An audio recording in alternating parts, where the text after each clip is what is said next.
Hello les amis, je vous retrouve pour une nouvelle vidéo sur le basket en NBA, le suivi des San Antonio Spurs et surtout de Victor Wembanyama. Et cette nuit, cette fois, Wemby a réalisé enfin la performance extraordinaire, un 5 by 5, c'est-à-dire au moins 5 dans 5 statistiques différentes. Et il l'avait raté pour une passe décisive 24 heures avant, ce qui était déjà assez extraordinaire.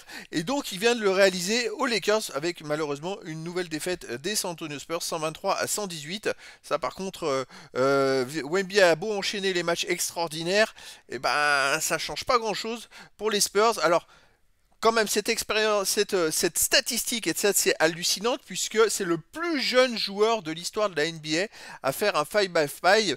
Je crois qu'il a dépassé, je voudrais pas vous dire de bêtises, mais un autre rookie. Il n'y avait qu'un rookie qui avait réussi ça. Sinon, il n'y a que 15 joueurs dans l'histoire de la NBA qui avaient réussi ça.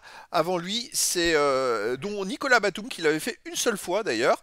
Et sinon, le dernier, je crois que c'est Nurkic en 2019. Mais voilà, 15 joueurs dans l'histoire de la NBA, c'est assez très très peu. Et ben Victor, il a déjà fait ça au bout de 51 matchs en NBA.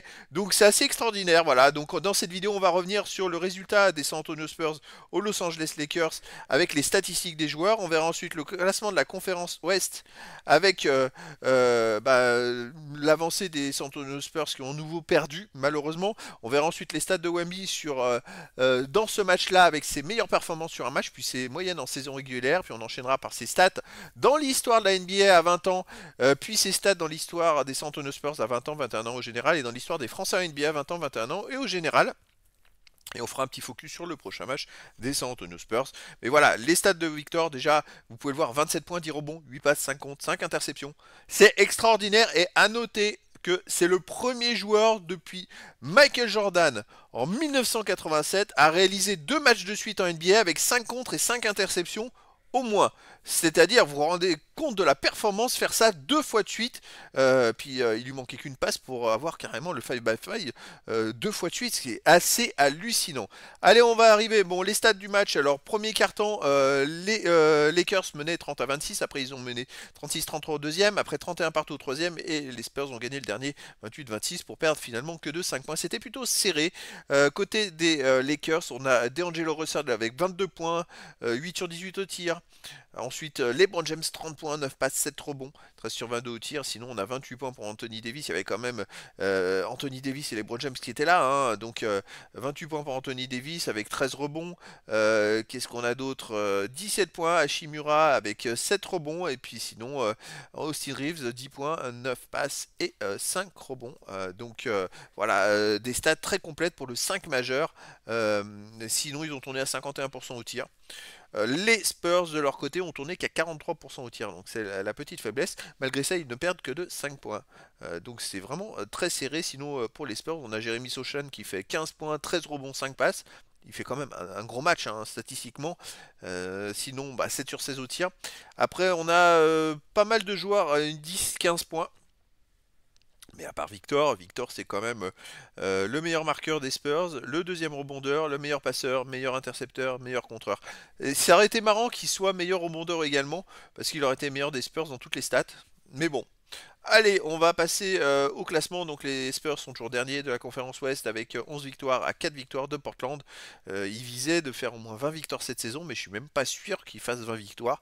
Alors il va falloir qu'ils recrutent un vrai joueur, un vrai meneur de jeu, un clutch player pour épauler Victor, parce que c'est pas possible que Victor réalise de tels matchs, de telles performances extraordinaires, et puis que les Spurs ils gagnent pas, ça c'est hallucinant quand même, hein. Allez, on arrive au stade de Wemby dans ce match, il a joué 31 minutes.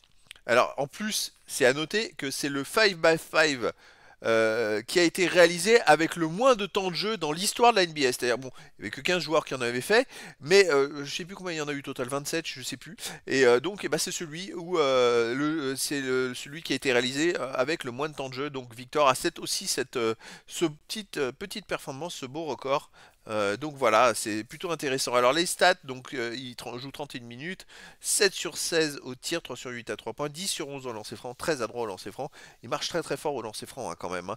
27 points, 1 rebond offensif, 9 défensif, total rebond plus 10, 10 rebonds, 8 passes décisives. Vous vous rendez compte qu'il a failli faire en plus un triple-double, ça aurait été énorme. 5 interceptions, donc il égalise son record du match d'avant, hein, bien sûr. Et puis avant, son ancien record c'était 3, donc il vient de faire 2 fois, il vient de battre 2 fois son ancien record. 5 5 contre, 2 ballons perdus. Ils perdent moins de ballons. Ils ont beaucoup travaillé avec Popovic sur ses pertes de ballons et il en perd beaucoup moins, 3 fautes et écart quand il joue, 0. Et, ouais, quand il est sur le terrain, les Spurs ne perdent pas comme au match précédent. Donc là, un match quasiment parfait pour Victor. Allez, ses moyennes en saison régulière, bah, ça monte. Hein. Il est à 20.6, 10 rebonds 1, 3 passes 3, une interception 3, 3 contre 3. C'est assez exceptionnel. 80% au lancer franc. Donc c'est quand même des stats hallucinantes pour un rookie. Allez, les stats de Wemby, arrêté à 20 ans dans l'histoire de la NBA. Donc, bon, bah, il a encore gagné un petit peu de place. On peut voir toutes les petites places vertes qui gagnent dans toutes les catégories.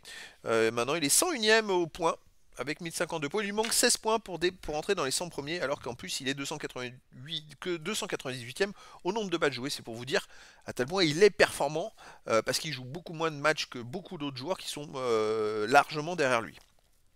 Sinon, il est 104e au tir marqué. Il est 74e au 3 points marqués. C'est quand même hallucinant pour un grand 70e au 3 points tentés. 88e au lancer franc marqué. 105e au lancer franc tenté. Sinon, les rebonds offensifs 111e, les rebonds défensifs, il est maintenant 73e, c'est quand même pas mal. Et je peux voir que Kobe Bryant, qui est 50e, il en a 459.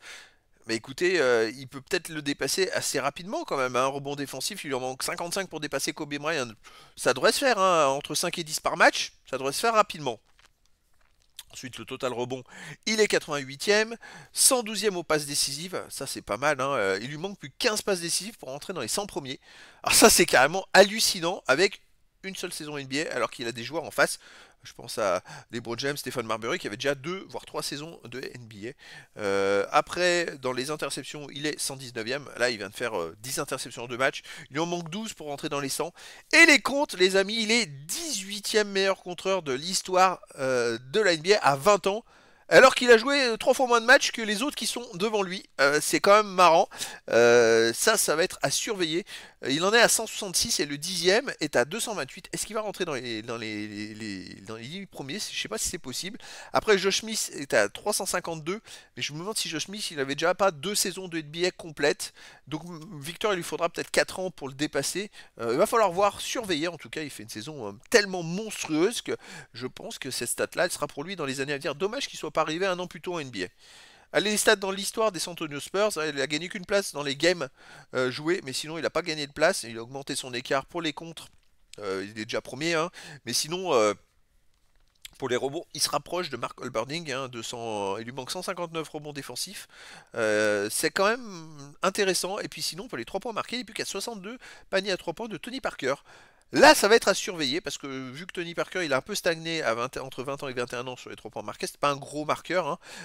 Victor, il peut le dépasser. Vraiment, vraiment, ça va être intéressant. Puis alors, Victor, par contre, en général, il gagne beaucoup de place et il est 31e meilleur contreur des San Antonio Spurs de l'histoire.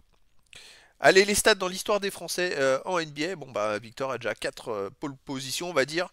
Meilleur rebondeur offensif, défensif, total rebond et contreur à 20 ans. Il est même meilleur contreur à 21 ans, alors qu'il est toujours dans les stats à 20 ans. Il lui manque 64 comptes pour dépasser Rudy Gobert à 22 ans. Il va le faire, je pense. Sinon, il lui manque 135 rebonds pour dépasser Tony Parker à 21 ans. Je pense qu'il peut dépasser aussi les records français à 21 ans. Ça va être à surveiller. Vraiment, en tout cas, s'il continue ces performances-là, eh ben, il va vraiment petit à petit effacer toutes les statistiques, tous les records, parce il est complet, il est dans toutes les catégories de stats. Alors c'est ça qui est hallucinant.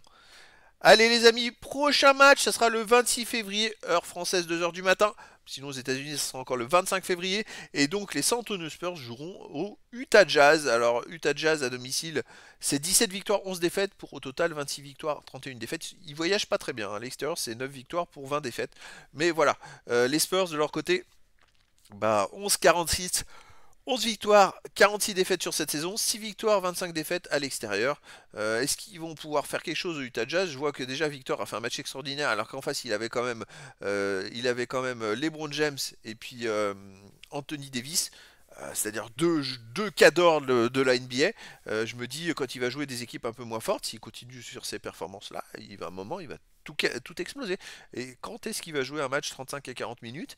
Là, c'est vrai qu'ils jouaient 2 matchs de suite. Alors bon, ils sont toujours en train de regarder le temps de jeu. J'aimerais bien qu'ils jouent 35 à 40 minutes pour faire un truc de fou, genre 40 points, 10 rebonds, 10 passes, 5 interceptions, 5 contre un truc qui sort du tout. Mais ça va arriver tôt ou tard. En tout cas, voilà les amis, eh ben, c'était, je dirais, le compte-rendu et l'actualisation des stats de Victor Wembanyama après le match des San Antonio Spurs aux Los Angeles Lakers, où je le rappelle, Victor a réalisé un match extraordinaire avec un 5x5, c'est-à-dire avoir 5 dans au moins 5 statistiques différentes. Donc je vous donne rendez-vous les amis le 26 février dans la journée pour le résumé, retour et mise à jour des stats suite au match aux Utah Jazz, surtout si Victor joue, s'il joue pas. Bon, je passerai et je vous donnerai rendez-vous pour le prochain match de Victor. Voilà les amis, je vous dis à très bientôt pour une nouvelle vidéo.